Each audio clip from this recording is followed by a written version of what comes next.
श्रीमान वेंकटनाथार्य कवितार्के केसरी वेदांताचार्यवर्यो मे सन्निधत्तां सुधाकृति रामानुजदयापात्रं ज्ञानवैराग्यभूषणं श्रीमद्वेंकटनाथार्यं वन्दे वेदान्तदेशिकम् अडियन இன்னைக்கு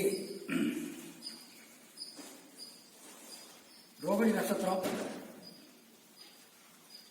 கிருஷ்ணனுடைய ஜென்ம நட்சத்திரம் மாசம் வர ஜென்ம நட்சத்திரம் இன்னைக்கு. இதுல ஆவியூர்ல நவநீத கிருஷ்ணன் சன்னதியில அவருடைய சன்னதியில அவருடைய திருமுன்பு அமர்ந்து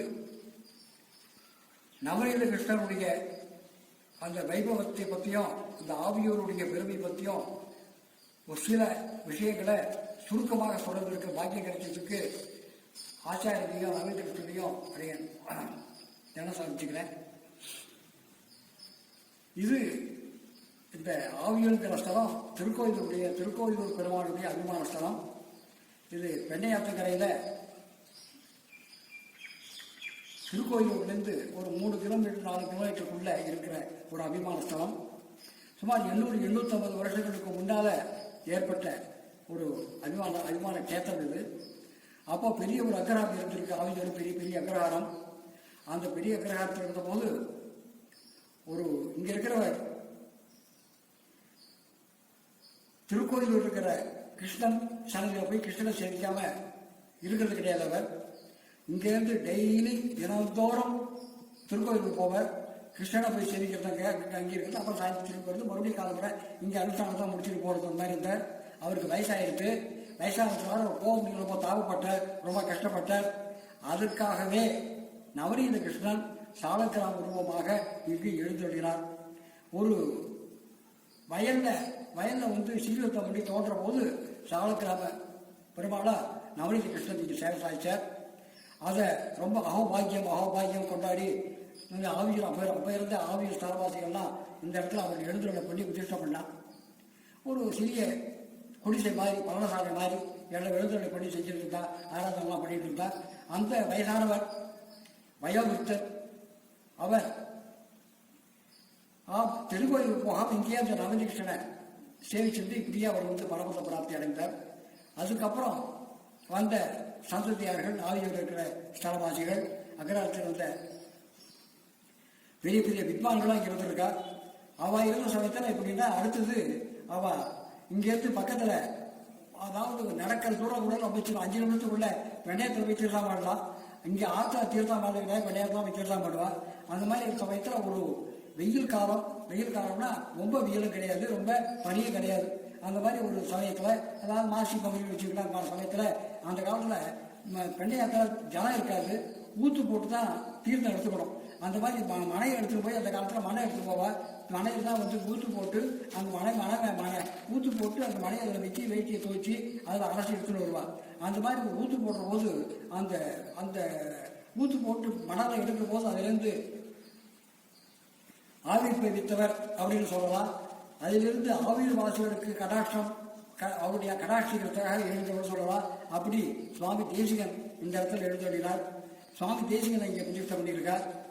சுவாமி தேசிகனுடைய அவருடைய திருமேனி இங்கே ஆச்சரியமா இருக்கும். சேவிக்க மனசை கொள்ள முடியாத ஒரு அசாத்திய அதிரூபம் பண்ண திருமேனி இங்கே சுவாமி தேசிகனுக்கு.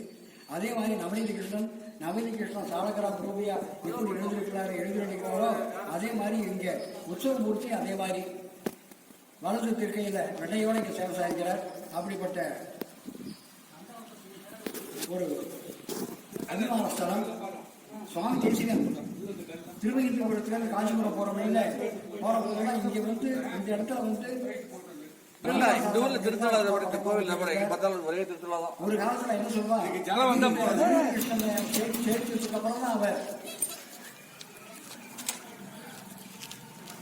கோபாலவம்சதி அப்படிங்கிற கிரந்தத்தை ஸ்தோத்திரத்தை சொல்றாரு அப்படின்னு சொல்லுவாங்க. ஏன்னா கோபாலவம்சதியில எப்படி சுவாமி தேசிகன் எப்படி வர்ணிச்சு சொல்றாரோ அதே போல இங்க நவநீத கிருஷ்ணன் இடத்துல எழுதி இருக்கிறார்.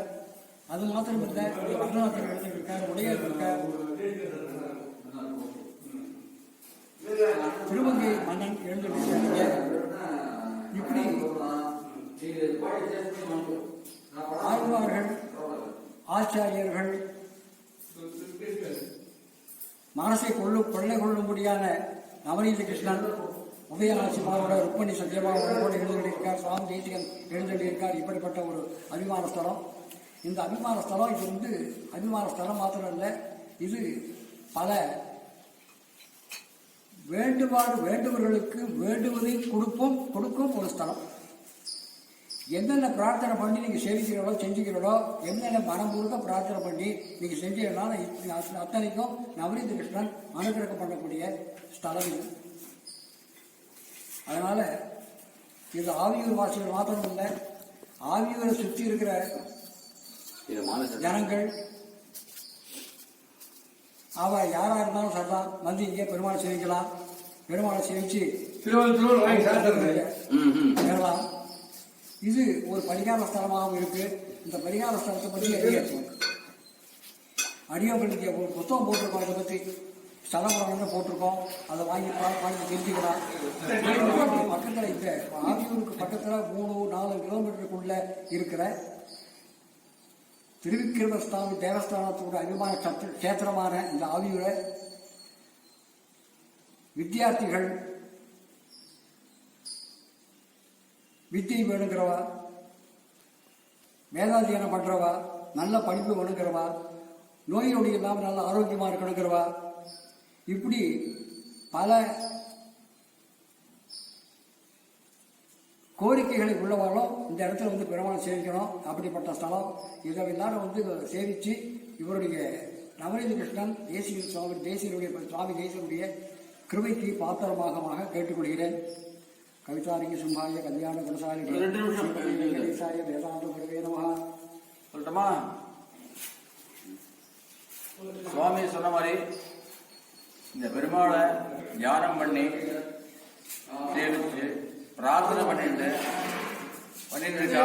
மற்றவெல்லாம் எல்லா தடைகளும் நீங்கி குழந்தை பாக்கியம், எஸ்பெஷலி அப்புறம் கல்யாண பாக்கியம், அப்புறம் கல்வி பாக்கியம் எல்லாருக்கும் நிறைய கிடைச்சிட்டு இருக்கு. இப்போ ரீசெண்டா ஒரு ராஜகோபுரம் கட்டியிருக்கோம், 3 ராஜகோபுரம். அதுக்கப்புறம் இந்த ஊர்வாசிகள்லாம் ரொம்ப சுபீட்சமா இருக்கா.